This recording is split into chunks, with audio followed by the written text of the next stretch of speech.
Good morning. Thank you very much for this kind invitation to talk with you and to share with you some very thoughtful opinion these days. Let's start by stating that ischemica heart disease, here the title is in Spanish, but I'm not going to give a talk in Spanish, of course. The ischemic heart disease is a chronic degenerative disease. So there are recurrences of events, and ultimately the disease is made of several recurrences till the end of with a fatal events. This has been clearly demonstrated in several real-world registries and also in clinical trials. One of the most recent registries of the real world is the Apollo Helicon registry, which was held in Sweden between July 2007 and June 2011. This registry comprised more than 100,000 patients who were followed up for more than 4 years. And the registry clearly demonstrated that almost 20% of the patients after an episode of acute coronary syndrome experience recurrences of events, exactly as it has been said during the previous presentation. But surprisingly, even after 1 year without event, in the following 3 years, almost 1 out of 5 patients with the previous acute coronary syndrome experiencing a new event. And 40% of these events are fatal events. 40% are myocardial infarction and 20% are stroke.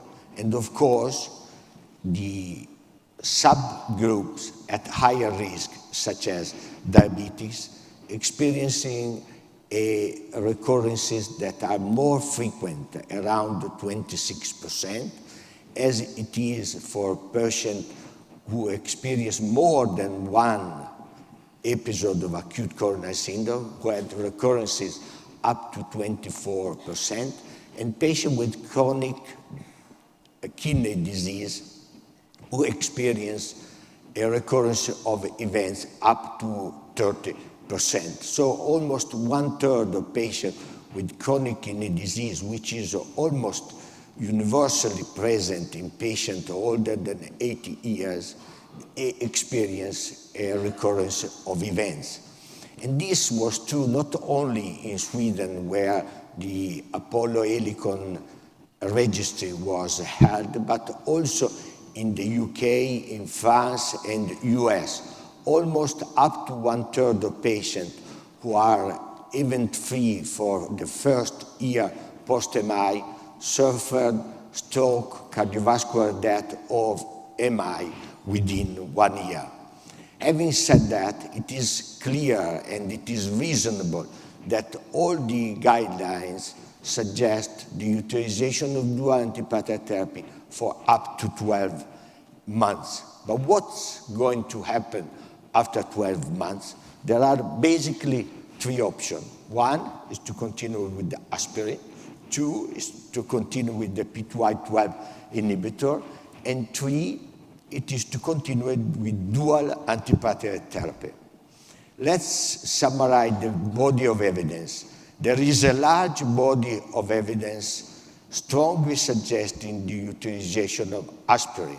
Aspirin has been studied in more than 145 clinical trials that showed a 25% relative risk reduction of the primary composite endpoint of cardiovascular death, myocardial infarction, and stroke.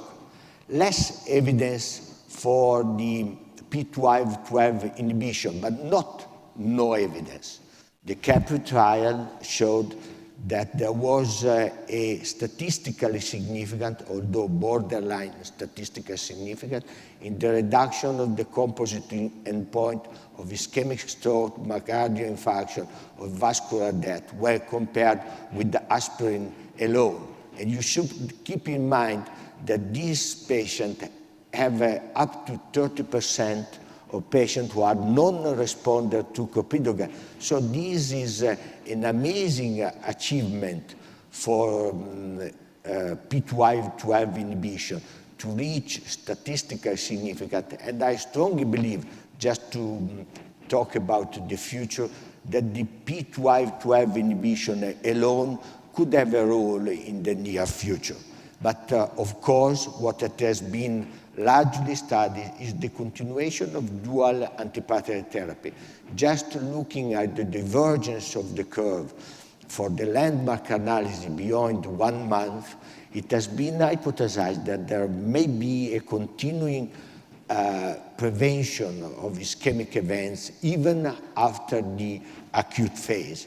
And therefore, the dual antiplatelet therapy with clopidogrel and aspirin has been studied in several small and large clinical trials in order to demonstrate that there was an incremental benefit beyond 1 year. The first trial that studied this was the Charisma trial. Unfortunately, the Charisma trial was a mix of a different population with ischemic heart disease, population with peripheral arterial disease, with the cerebrovascular disease, and even no patient subject who had a higher risk of future events, but without disease.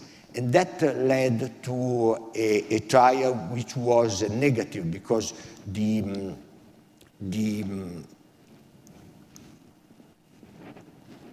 primary hypothesis could not be rejected.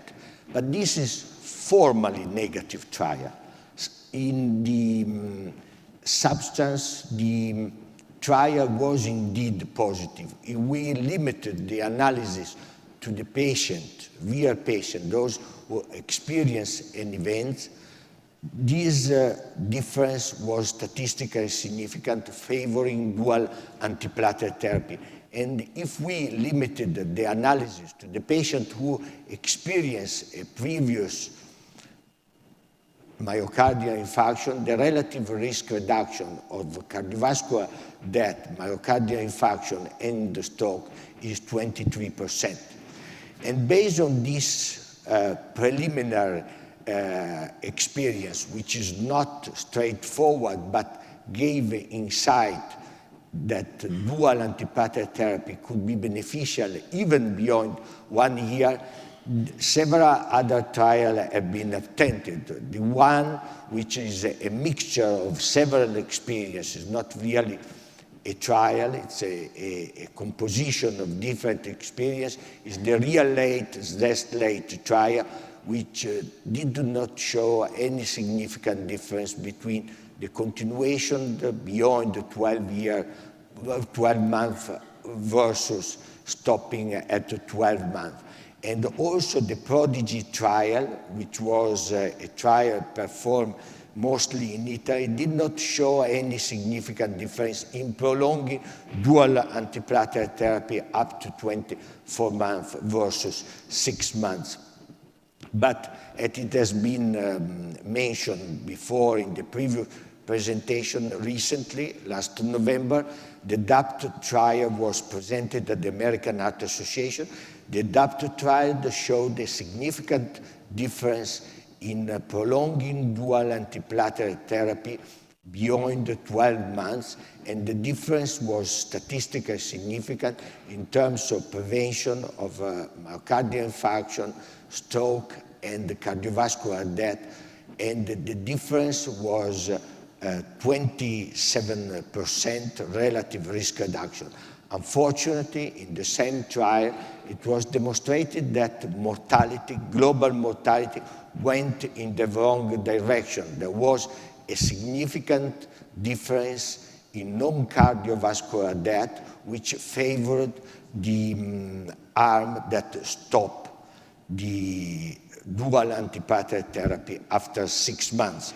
And therefore, this suggestion led to the performance of a meta-analysis trying to investigate, together with the DAPT trial, other 14 trials, whether the dual antiplatelet therapy could be associated with an increased risk in mortality. The meta-analysis did not show such an association, although there was a trend toward an increased risk in all-cause mortality, and suggesting that we have always to think about balancing the risk and the benefit.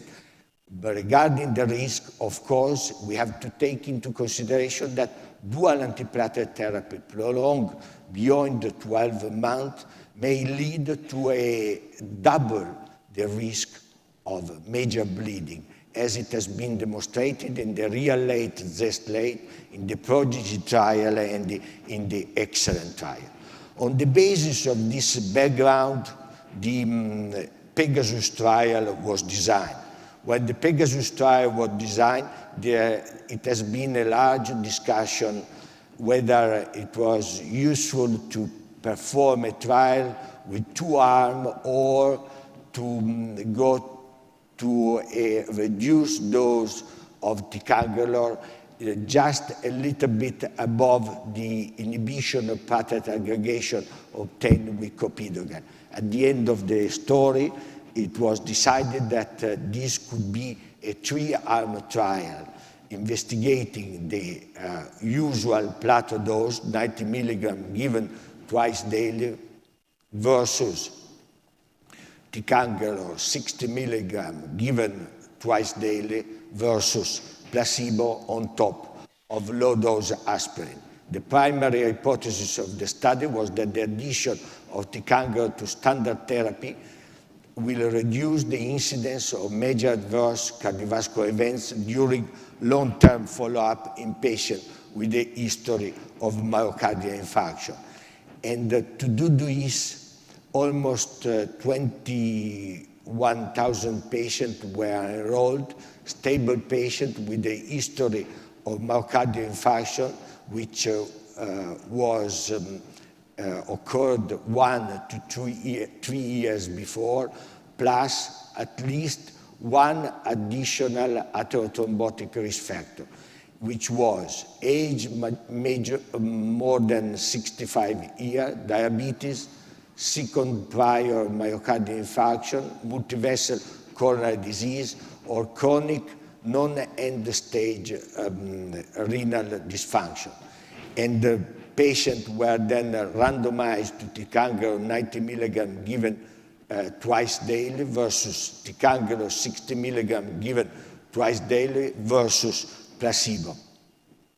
Amazingly, the achievement of the trial were very high. Only 10% of the patients had a premature discontinuation, and less than 1% of the patients withdrew the consent, and the lost to follow-up were altogether 10 patients with more than 21,000 patients enrolled. The population of patients enrolled in the Pegasus trial is the usual population of post-MI patients that we see every day in our clinical practice, 65 years of age, 3/4 of the patients were male, 1/4 female, 3/4 had hypertension or dyslipidemia, and 1/3 of the patients had diabetes mellitus. More than 60% of the patients had multivessel coronary disease, and the median duration between the qualifying event and the enrollment in the trial was 1.7 years for the 3-arm. 50% of the patients had the STEMI, 40% of the patients had the non-STEMI. aspirin was used per protocol in almost all the patients, 99% of the patients. Statins were used in 90% of the patients, and beta blockers and ACE inhibitor in more than 80% of the patients. You have already seen these curves. The result of the trial showed that ticagrelor given at 2 dosages was better than placebo, and the relative risk reduction was 16% and 15% respectively. All the components of the primary endpoint, cardiovascular death, myocardial infarction, and the stroke, were in the right direction. But while myocardial infarction and the stroke in the global population receiving ticagrelor was statistically significant, cardiovascular death was approaching statistically significant, but was not statistically significant. And death from any cause was also not statistically significant. There was an internal consistency in the trial. All the subgroup showed a trend toward a significant, but of course there was not power enough to demonstrate a statistically significant, and the same was true for the adverse event, namely bleeding event, were all in the same direction. And regarding bleeding events, the Pegasus trial did not show any increase in intracranial bleeding or fatal bleeding, but there was indeed an almost twofold increase in major bleeding.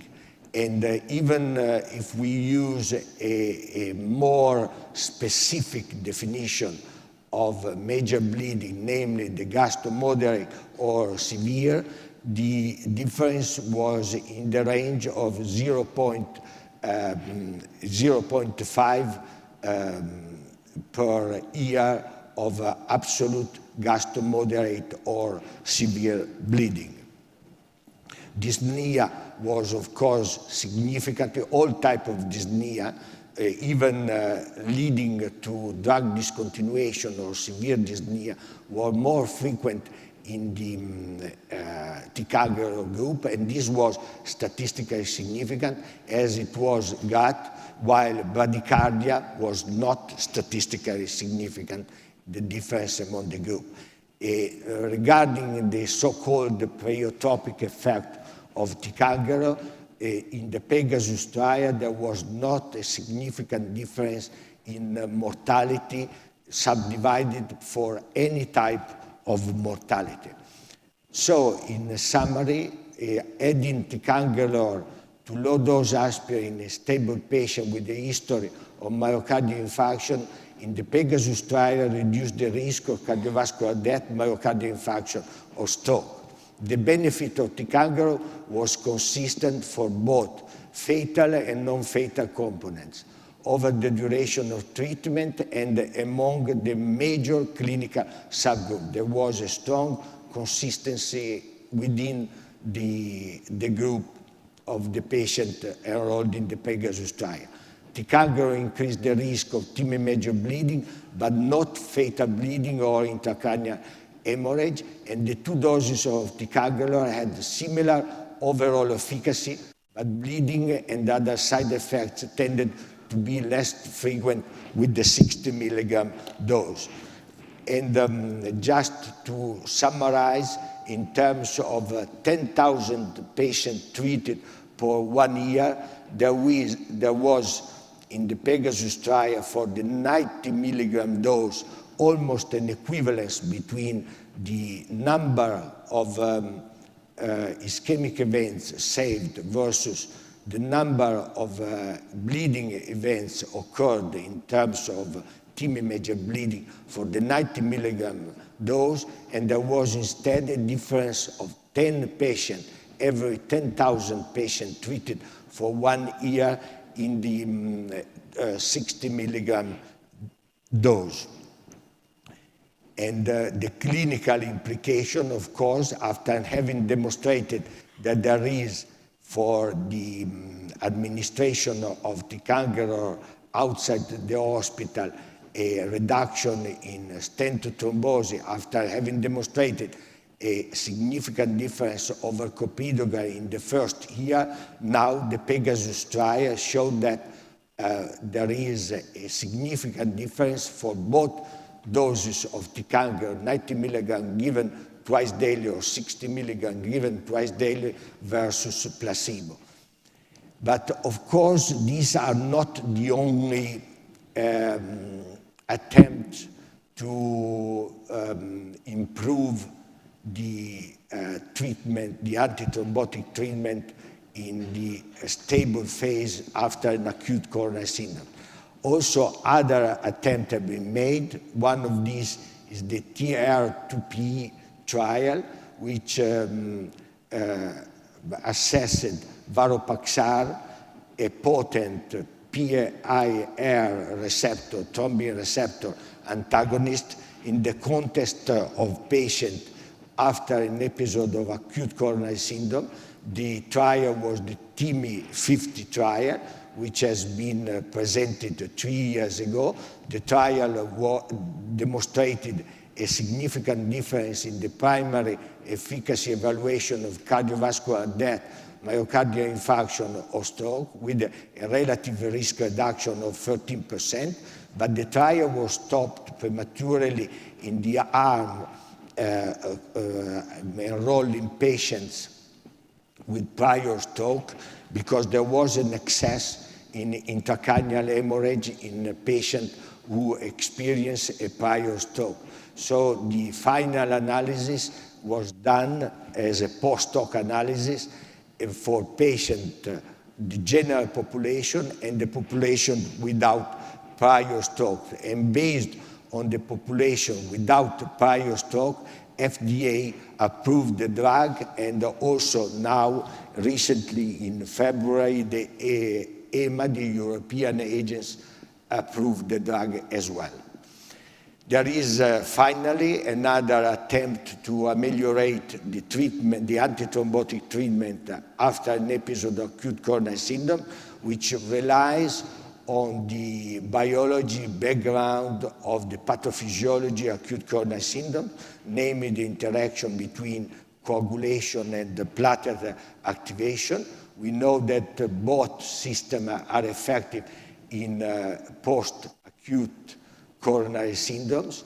There is a persistent activation of coagulation in the post-acute phase after an episode of acute coronary syndrome. This persistent activation has an impact on the risk. There is an increasing risk for lower levels of activation, as there is an increased risk for higher levels of activation. This is a typically U-shaped curve. Several drugs has been developed as an anti-10A inhibitors, but only rivaroxaban reached the phase 3 clinical trial with the Atlas ACS TIMI-51 trial, which evaluated two doses, 2.5 milligram and 5 milligram given twice daily. And the primary efficacy endpoint was the cardiovascular death, myocardial infarction, and stroke. The trial reached statistical significance with a relative risk reduction of 15% for those patients treated with the combination of rivaroxaban given in both dosages, 2.5 and 5 milligram twice daily.